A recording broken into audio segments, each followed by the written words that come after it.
2 பேர்த்துக்கும் இரட்டைப்படையாக இருந்தாலும் ஓகே, 2 பேர்த்துக்கும் ஒற்றைப்படை பாவ தொடர்புகள் இருந்துச்சுன்னா ஓகே.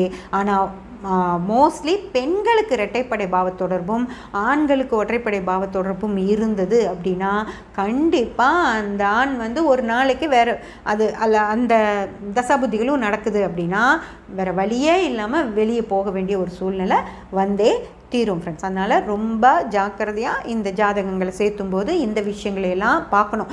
ஏன்னா இந்த விஷயங்கள்லாம் ஒரு அந்த குடும்பத்தோட ஆணி வேறே. நீங்கள் மேலே சம்பாதிப்பானா பிற்பலன் இருக்கா அப்படியெல்லாம் தான் வந்து கேட்குறீங்களோ தவிர யாருமே வந்து இந்த விஷயம் தெரியறதில்ல நிறைய பேர்த்துக்கு. அதனால் அவங்க எப்படி பொண்ணை பார்த்துக்குவாங்க அப்படிங்கிற விஷயமெல்லாம் தெரியணும். அந்த பொண்ணு ஜாதகம் எப்படி இருக்கும், தான் பொண்ணு ஜாதகம் எப்படி இருக்குன்னு தெரியணும் அவங்களுக்கு. அப்போ தான் வந்து அவங்களுக்கு அந்த பொண்ணுக்கான ஒரு வரனை பார்த்தீங்க அப்படின்னா தான் அங்கே பிரச்சனை இல்லாமல் இருக்கும் ஃப்ரெண்ட்ஸ்.